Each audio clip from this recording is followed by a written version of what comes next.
Madam मी काय बोलतोय, police भरती जाहिरात पुढच्या महिन्यात येणार आहे. तर आता कमी वेळ राहिलाय, तर पोरांचे प्रश्न आहेत की अभ्यास होत नाही, पोरांची तामारांबळ उडली, तर आता काय करायचं अभ्यास, काय सांगा. मला पण माहिती आहे आता सध्या तर पोलीस भरतीची काहीतरी 15,000 प्लस जागा निघालेल्या आहेत.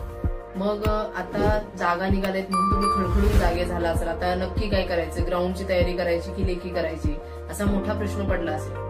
बघा, प्रत्येक भरती करणाऱ्याचं एकतर ग्राउंड तरी चांगलं असते किंवा लेखी तरी चांगलं, दोघांपैकी एक गोष्टी प्रत्येकाची चांगली असतेच.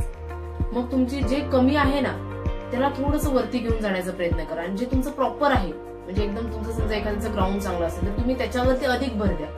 आता लोक ग्राउंड तर करतायत, आता महत्वाचा मेन प्रॉब्लेम आहे लोकांचा लेखीचा. तर आता तुम्हाला माहिती असेल आता एक पुढच्या महिन्यात ऍड तर निघाली आहे. पुढच्या महिन्यात तुम्हाला जागा वगैरे समजते आणि फॉर्म वगैरे भरायला सुरुवात होऊ शकतं. तर तुमच्याकडे एक मिनिमम 45 दिवसाचा तुम्ही एक स्वतःचा अभ्यासक्रमाचा टाइम टेबल बनवा. तुम्हाला किती अभ्यास तुमचा बाकी आहे, कसा करायचा आहे याचे तुम्ही पहिल्यांदा टाइम टेबल बनवून द्या. इव्हन तुम्हाला पूर्ण दिवसामध्ये एक 7 ते 8 तास अभ्यास झाला पाहिजे असं तुमचं टाइम टेबल असलंच पाहिजे. तुम्ही सकाळी जसं उठल्यावर तुमचं ठरलेलं असते की हा बाबा उठल्यावर मला नाश्ता करायचा आहे, जेवण करायचं आहे, झोपायचं आहे, फिरायला जायचं सगळं, तसं तुमचं अभ्यासाचं टाइम टेबल 8 तासाचं फिक्स असलं पाहिजे. मला दिवसातून 8 तास अभ्यास करायचाच आहे. मग ते तुम्ही सकाळी उठल्यापासून रात्री झोपेपर्यंत कसा करायचा 8 तास याचं टाइम टेबल आपण बनवलं पाहिजे. आणि त्या टाइम टेबलला तुम्ही जर फॉलो करताय एक 45 दिवसामध्ये तुम्हाला तेच टाइम टेबल तुम्हाला प्रॉपर फॉलो करायचं आहे. जर तुम्ही त्याच टाइम टेबलला फॉलो करताय तर तुम्हाला होईल. आता बघा, आपले 4च सब्जेक्ट आहे.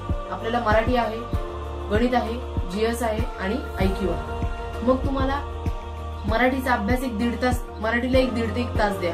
कारण मराठीच्या 2 गोष्टी असतात. तुम्हाला एक पाठांतर पण करायचं आहे, समानार्थी, विरुद्धार्थी, म्हणी, वाक्यप्रचार वगैरे.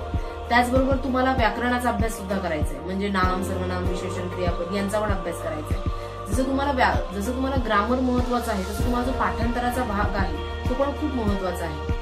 तुम्ही ते पण करायला सांगा. रोज तुम्हाला त्यासाठी पाठांतराला तुम्हाला रोज अर्धा तास द्यायचा आहे. आणि मराठीचं जर तुम्हाला याचा म्हणत असाल, जर आपल्याला नाम, सर्वनाम म्हणजे जो व्याकरणाचा जो भाग आहे तो तुम्ही डेली एक टॉपिक घ्या. तो पूर्ण त्या टॉपिक मध्ये काय आहे ते समजावून घ्या, तुम्ही पूर्ण लक्षात घ्या. आणि मग त्याच्या खाली जे प्रश्न दिलेत, आता बाळासाहेब शिंदेच्या खाली घेतला तर कमीत कमी एक 100 ते 150 किंवा 200 प्रश्न आहेत प्रत्येक चॅप्टरच्या खाली. मग तुम्ही ते सॉल्व्ह करा. मग तुम्हाला त्याच्यामध्ये काय येत नाही किंवा तुमचे कुठले प्रश्न चुकतायत त्याच्यावरती गोल करून ठेवा. आणि नेक्स्ट टाइमला तुम्ही फक्त तेच प्रश्न वाचा जे तुम्हाला चुकलेत तुम्ही सोडवताना.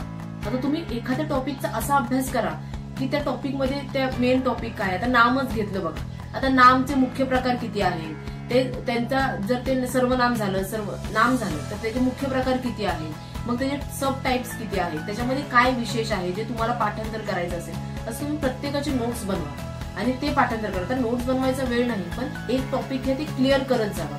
गणिताचं पण सेम आहे, बेसिक सोडवा. जर तुम्हाला बेसिक म्हणजे कसं, तुम्ही प्रत्येक ज्या गोष्टी आहेत, मी मागच्या व्हिडिओमध्ये पण तुम्हाला सांगितलं की तुम्ही त्या गोष्टी तुम्हाला सूत्रावरूनच तुम्ही गेला पाहिजे. आता तुम्हाला कुठल्या गोष्टीचा शॉर्टकट वगैरे नका अवलंबून. प्रत्येक गोष्टीला गणिताला 2 तास द्या, बुद्धिमत्तेला 1.5 तास द्या, मराठीला वेळ द्या आणि जीएसला जास्तीत जास्त वेळ द्या. कारण जीएस पण करणं महत्वाचं आहे. आणि तुम्ही ज्या जिल्ह्यामध्ये भरती करा, ज्या जिल्ह्यामध्ये फॉर्म भरणार आहात त्या जिल्ह्याची परिपूर्ण माहिती तुम्हाला असणं महत्वाचं आहे. तर तुम्ही मित्रांनो जागे तर झालाय तर तुम्हाला तुमचं टाइम टेबल बनवणं महत्वाचं आहे. टाइम टेबल बनवल्याशिवाय काहीच होत नाही. आणि आता तुम्हाला मोटिवेशन करण्यासाठी तुम्हाला मोटिवेशनल व्हिडिओची अजिबात आवश्यकता नाही. तुम्हाला जर मोटिवेटच व्हायचं असेल तर आपण जी केली ती मेहनत बघा, आपल्या आई वडिलांकडे एकदा बघा. ते मोटिवेट तुम्हाला परीक्षा होईपर्यंत नक्कीच टिकेल. पण एखाद्या मोटिवेट व्हिडिओ बघताय तर ते फक्त काही काळापुरते असतील, एका दिवसापुरतं असेल. पण तुम्ही तुमच्या परिस्थितीला जर मोटिवेट बनवताय, त्याला जर मोटिवेट बनवून जर त्याचा विचार करून करताय तर या वेळेमध्ये भरती तुम्ही नक्कीच व्हाल. पण त्यासाठी तुम्हाला तुमचं टाइम टेबल प्रॉपर असणं आणि त्याला फॉलो करणं खूप गरजेचं आहे. धन्यवाद.